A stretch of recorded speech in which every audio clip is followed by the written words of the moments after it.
video kana waliin ilaalu. Waa'ee amantii tuttuqqaa amantii dhiisaa jennaan hin didani. Ijoolleen musliimaa. Waa'ee tuttuqqaa amantii dhiisaa jennaan hin didani. Mee video kana waliin ilaallu. Video teette waliin ilaalleerra. Agarree. Nama Yesuus jedhamu malee Waaqa Yesuus jedhamu hin beeknu jedhe miti. Maaliif nama Yesuus jedhamu malee Waaqa Yesuus jedhamu hin beekne jettee gaafattee? Gaafachuuf kaayyoof karoora hin qabdu sittin himaa dhaggeeffadhu siif namoota si fakkaatu. Yes. Waaqa Yesuus jedhamu wangeelli si hin beeku. Nutis Waaqa Yesuus jedhamu hin beeknu. Isinumatu Yesuusin Waaqa jedhe malee. Wangeela keessatti bakka tokkotti ani Waaqayyoodha anaaf sagadaan jenne Yesuus. Nama Yesuus jedhutu wangeela keessatti dubbatame malee Waaqa Yesuus jedhu wangeela keessatti dubbatame. Namni Yesuus jedhamu wangeela Yohaannis boqonnaa 8 lakkoofsa 40. Hojii ergamootaa boqonnaa 2 lakkoofsa 22. Kan wangeela Yohaannis boqonnaa 8 lakkoofsa 40 ani dhugicha isan Waaqayyoorraa dhagaye isinitti meera. Isin garuu ana nama akkasii ajjeesuu barbaaddu. Abrahaam akka kanan goone. Ana nama akkasii ajjeesuu barbaaddu jedhe. Yesuusti jedhe. Tokko. Hojii ergamootaa boqonnaa 2 lakkoofsa 22. Yesuus Kiristoos nama Naazireet. Nama eessaa? Nama Naazireet. Akkasuma wangeela Maatewos boqonnaa 1 lakkoofsa 1 lakkoofsa 23 ergamaan Waaqarraa gaafa dhufu dubartiin hin ulfoofti. Ilma hindeessa maqaasaa ilma deessa maqaasaa eenyuun jetta? Amaanu'el. Amaanu'el jechuun Waaqayyo nu duukaa jira jechuudha. Yookaan maqaan isaa Yesuus jechuudha. Ilma. Kanaafuu Waaqa Yesuus jedhamu tun taane kan wangeelli barsiise nama Yesuus jedhamu. Akkasuma ergamaa Yesuus jedhamu. Akkasuma gabricha Waaqaa Yesuus jedhamudha kan wangeelli keessatti dubbatame. Okay. Video sanaaf iddee mucaan kun kanaaf deebii kenne. Mucaan kanaaf deebii kenne. Maraattuudha. Maraattuu waan dubbattu irratti ragaa deeffattu hin qabne. Kan kiristaanummaas hin beekne, kan wangeelas hin beekne. Kan dubbisuun amanetu hin taane kan shubbisuun amanedha. Shubbisuun waan amaneef daa'ima waggaa 6 gudeedee jedhe. Daa'ima waggaa 6 gudeedee kan jedhu meerre ragaan. Yeesuu dandeessaati evidensii inni viidiyoo sana akkasitti fiddee hojjette. Eenyuti dhugaa qaba jette. Eenyuti dhugaa qaba. Yesuusiin nama jechuun dhugaa balleessa. Yesuusiin nama jechuun gaafa namummaa isaaf ragaan dhabame. Okay. Daa'ima waggaa 6 gudeede jettan. No evidence. Ragaan qabdan. Mee fidaa ragaa keessan kijiba keessanii malee kan isin albaatan. Tokkoon keessan guyyaa tokko ragaa fiddanii beektu. Isiniif namni muslimaa eessaa wal gita? Wal hin gitu bar. Akka dachiif samaayiidha. Muslimni Isaa yookaan Yesuusitti namanne islaamummaa keessaa ba'a. Yookaan islaamummaan isaa irruudha. Inni ergamaa Rabbiiti. Gabricha Rabbiiti. Asumaanuu dhaggeeffadhaa. Nuti kiristaanota taadha jettanii warri lafa dhiittan yoo kiristaanummaan amantiidha ta'e kiristaanni sirrii musliimootadha malee isin warra kiristaanadha jedhee ofimu miti. Kanas ragaaniin isiniif mallatteessa. Wangeela Yohaannis boqonnaa 17 lakkoofsa 3 irratti Waaqayyo isa tokkicha isa dhugaa isa Yesuus Kiristoosin erge beekuun isa Yesuus Kiristoosin erge beekuun jireenya maali? Jireenya bara baraadha jedhe. Eenyu? Yesuus takka jedhe. Wangeela Yohaannis boqonnaa 17 lakkoofsa 3 Waaqayyo meeqa? Tokkicha. Kiristaanni Waaqa meeqa qaba? Abbaa, Ilma, Hafuura Qulqulluu, sadan Waaqa tokko. Kanaafuu nuti warri kiristaana of jedhee Yesuusii Waaqa jedhu geeraawut ba'anii as keessa. Nama Waaqa tokko jedhetu maal ta'a?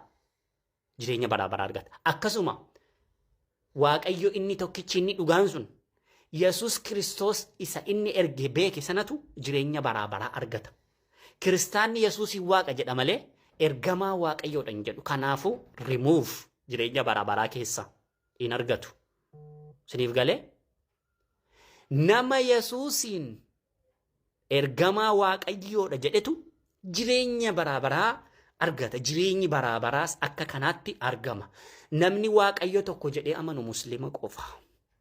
Namni Yesuus ergamaadha jedhu muslima. Kanaafuu akka caafata wangeelaattu namni jireenya barabaraa argatu muslimoota yoo kan Yesuusitti amane kiristaana jedhamee waamama ta'e kiristaanni sirriin kiristaanni dhugaan muslimoota malee kiristaanota Kiristoositti amanneerra jettee lafa dhiittu shubbistu kana miti. Asiin kana quba qabaadhaa. As gara dubbii kootti hin deeba. Inni biraanii daa'ima waggaa 6 gudeede akkasuma ilma isaa haadha manaa ilma isaa fidaamee ragaa. Fidaa ragaa ati ituu nama dhataateetii waan kanaaf ragaa gaafatta turte. Sigalee waan kanaaf ragaa gaafatta turte. Jibbati muslimootaaf qabdutu nama baalagee nama safuu hin qabne fiddee asirratti dhiyeessita. Baalagee nama safuu hin qabneen kun jibbati muslimaaf qabdu. Amantaa islaamaa jibbuu dandeessa. We don't care. Jaallatiin amantaa islaamaa. Waan akka jaallattee waan itti buustu hin qabdu waan itti hir'istu hin jiru. Garuu jibba muslimootaaf qabdutu si keessaa akkas ta'a si keessaa nyaataan. Si galee waan akka wanti itti jibbitee gadi buustu hin jiru. Si galee jibba muslimootaaf qabduu fi wanta ragaa hin qabne fiddee as dhiyeessita. Ati dhuguma nama yoo taate bakka daa'ima waggaa 6 gudeede jedhu fidi tokko. Ilmoo haadha manaa ilmoo isaanii fuudhani. Nabiyyi Muhammad sallallahu alaihi wasallam kan jedhu fidi. Si galee wanta kana itti amantee post goote waan ta'eef fidi ragaa. Yeroo itti fakkeessitu hin jiru. Hin fakkeessiin. Fakkeessuun hin danda'amu. Fakkeessuun hin danda'amu. Watakka bakka itti fakkeessitee baatu hin jiru. Si galee nama biraas hin barbaachisu ana qofatu si ga'a. Of ta'ee of ga'ee immoon siif ga'a. Akka kee garuu arrabaan hin deemu. Atamma arrabaadhas dhufuu dandeessa. Arrabni mo'atamuudha. Namni waan qabu namaa kenna. Yoo na arrabsites rakkoo hin qabu. Kun qabeenya keedha. Arrabnu siif kennaadha. Kanaaf waan fedheefu itti yaadi kanaan. Tingaa viidiyoo kana. Anaa fi Yesuusii hojjaatiin malee hojjaa qofaan na caala Yesuusii. Anaa fi Yesuus tokkodha jedha tokko. Ajaa'iba. Subhaanallah. Salaamu alaikum warahmatullahi wabarakatuh. Video kana copy link share repost godhaati waliin ga'a. Yesuus ku yookaan Nabi Isaan ergamaa Rabbiiti, gabricha Rabbiiti. Nabiyyootaa fi nama dhuunfaa wanti adda isaan godhu garaagarummaa hedduutu jira. Nabiyyoonni wahyii yookaan ergaati Rabbirraati itti taasifama. Akkuma waa'ee Nabi Muhammad Rabbiin yeroo Qur'aana keessatti dubbatu wamaa yantiqu anil hawaa in huwa illaa wahyuhaa jedheen. Akka Nabiyyi Muhammad salawaatu rabbii wasalaamu alayhi fedha isaanii irraa fuudhanii waa tokko hin dubbanne ergaan Rabbi biraati itti dhufee karaa Jibriiliin ergaa sana dhaga'aniiti kan isaan hawaasa barsiisan. Ergaan Rabbi biraati itti dhufe ergamootaaf kitaabati kenname. Nabi Muhammadiif Qur'aanati kenname, Isaa yookaan Yesuusii fi kitaabati kenname. Kitaaba Injiil jedhamuti kennameen. Eenyuuf? Yesuus yookaan Nabi Isaaf alayhi salaatu wassalaam. Akkasuma ergamoonni hin kijiban. Ergamoonni hin kijiban.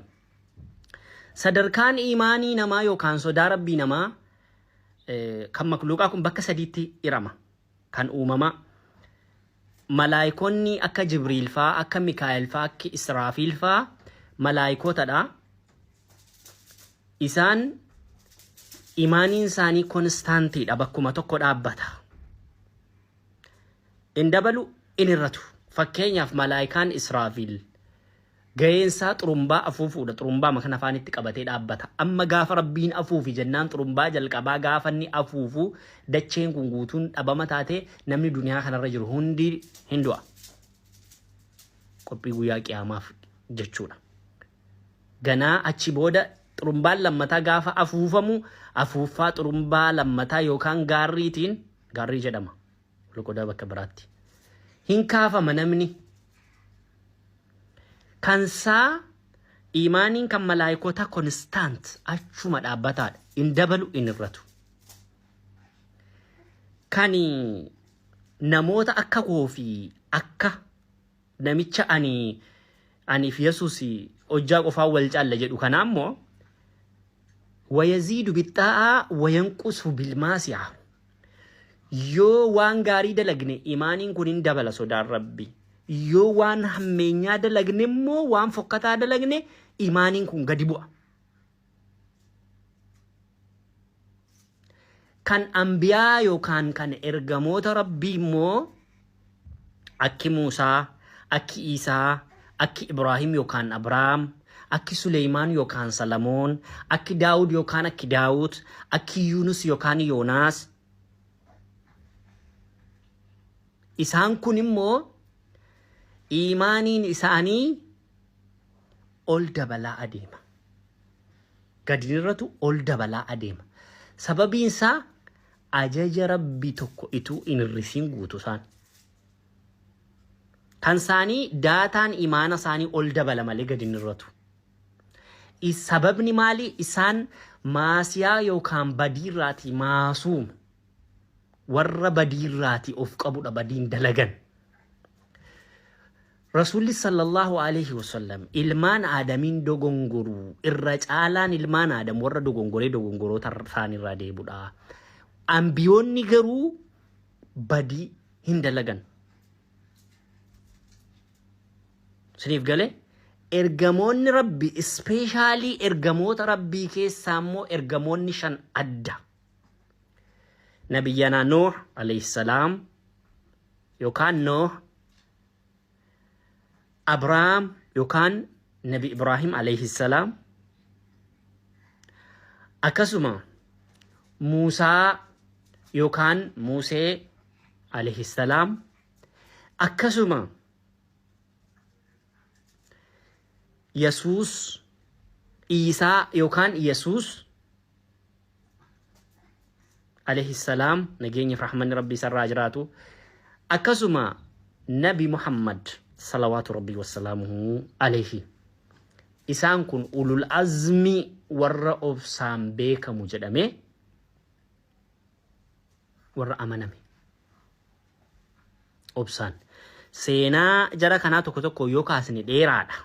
Ammuma beekumsa keenya ishee xiqqoo kanattu waligala atii fi Isaa wanti walitti fidu hin jiru. Namni laa ilaaha illallah Muhammadur Rasulullah jedhee ummanni biliyoonii tokkoof wayi ummanni muslimaa walitti cammaqamee haga Nabi Muhammadis ta'uu hin danda'u. Amma Nabi Muhammad hin ga'u salawaatu rabbii wasalaamu alayhi. Akkasuma aga Nabi Isaa yookaan aga Yesuusis hin ga'u. Siniif galee kana akkasitti quba qabaadhaa. Namoonni fammasuuf yookaan fooloo barbaaduuf fakkaachuu fi fakkeessuuf waan kana jettan wanti kun dogongora. Namni islaamaa jecha kana jedhuun sirrii miti. Anaaf Yesuus kan inni ittiin na caalu hojjaa qofa. Yesuusiif rabbiin kitaaba Tawraat Injiil jedhamu kenneef maal sii kennesiif? Ambiyoonni akka isaan badiirraa qulqulluu ta'an nuuf hime. Kan kee maal himame? Ati badiirraa qulqulluudha?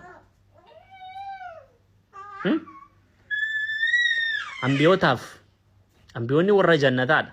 Maal beektati warra jannataa ta'uu kee? Utuu isaan duniyaarra jiranii tikkeettiin jannataa akka jarri jannata seenan itti himame. Sitti maal sitti himame? Kanaaf waan agartan gadi nalbayina of eeggadhaa. Of eeggachuu barbaachisaa. Waan islaamummaa keessaa nama baasuuf haadhatanii taachiin godhina. Galatooma. Assalaamu alaikum.